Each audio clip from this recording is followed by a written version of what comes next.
After I retired in 2015, went into Iraq, into the Mosul area in 2016, when the Peshmerga, the Kurdish fighters, were getting ready, actually doing part of the process to take Mosul back from ISIS. And a lot of the things that I saw on the ground there are exactly what I see the Israel setting up to do here. And they are planning on a slow, methodical press. It looks like they're going to start from the north and move to the south. Right now, what you're seeing is lots of basically clearing zones of operation, clearing attack paths. I've seen some minesweepers coming in to get rid of all the mines that may have been set there. Basically, they're setting an operation so that then when they're ready, the Israelis, they will start moving, probably in this house-to-house, clearing everything from Hamas. So we're seeing some of the equipment change, too. They were doing those like mini raids last week where they'd go in on the ground for a short period of time, take out some targets, and then come back a bit, retreat a bit. Now they're pushing farther into Gaza, toward Gaza City, and we'll see armored tanks. What else can we anticipate at this point? Yeah, those were basically a reconnaissance in force, what we call, where you're trying to paint a better intelligence picture so you know what your follow-on forces are going to face. So they will clear any obvious obstacles, then come back. And now then, based on that, they're planning on larger formations going in. And so what I expect to see here coming up shortly is that they're going to take probably that first round of built-up areas, and they will probably start doing some of the, the really bloody house-to-house and room-to-room fighting. So it's going to get ugly. You know, you say it's going to get ugly with Egypt then offering these supplies, trying to kind of pull people to the south. I've understood also that we are just cutting off that movement from north to south, or at least we're watching that happen. What's the timing, do you believe, on that? I mean, will people be able to get out for any particular period of time? How does it work? That's a real problem that we need to put a lot more emphasis on to help Israel do that. Not just for humanitarian concerns, though that's enough alone, but for very practical reasons. If the civilians can't even get out of the way, if they can't get down into the southern part, and if they don't have food and water to survive, you could see large numbers of people start to die. And I'm telling you, that will be really bad for Israel, because you already see in Egypt, the people on the street, the Arabs, the Muslims are starting to really get angry. Yeah. We saw what happened in Turkey over the weekend, where 1 million people were encouraged by President Erdogan. This could get worse. And if the suffering of the Palestinian people starts to get to past some degree, then it could cause more enemies against Israel. That's why this is so crucial. Yeah, well, they live among killers. And I would argue that they've been suffering a long time. They were promised a government that would feed and house and do all the sorts of things that governments are supposed to do. And the Palestinian people were let down. If they can get out, we're hoping that they can, as you say, and with the supplies just to the south of where they could still get out potentially. I don't know for how long. Maybe that will pull some people. And they need a lot more supplies, too. Oh, yeah. Well, and you're going to see all that movement against Israel. We are seeing a level of anti-Semitism that we haven't seen since World War II. We know that high-level Israeli officials, in fact, Colonel, are coordinating, or at least trying to, with the United States. There was a visit.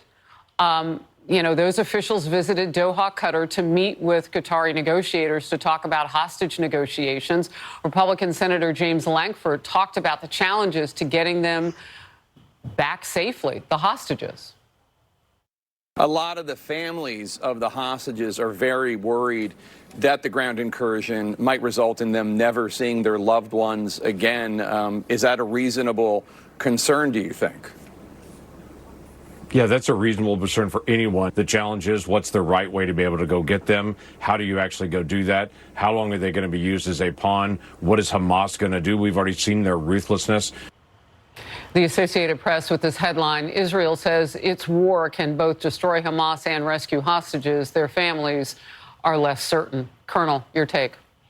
Yeah, I have great concerns about that. And look, Harris, we just got to know this is a horrible situation, and this specifically with the hostages, that has every chance to go really south, because we saw that it was an express tactic of Hamas to immediately get hostages. One of the first things they did, so you know that they're going to use it for this purpose, to delay the Israelis coming in, to try to create shock value.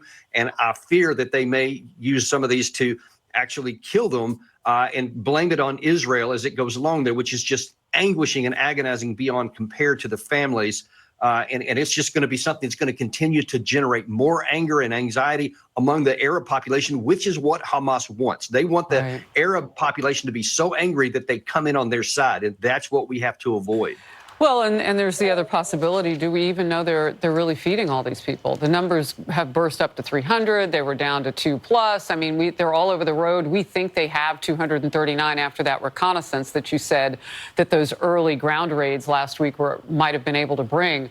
But it's frightening to think that if no one has food to give them or if they choose to starve them out, I mean, there's no way to stop that, unfortunately, unless they go in. So let's get to this. And I mentioned Iran because that hostage taking is right on brand for Iran. They took them under Jimmy Carter, our people. Americans among those hostages taken, this time by Iran-backed Hamas.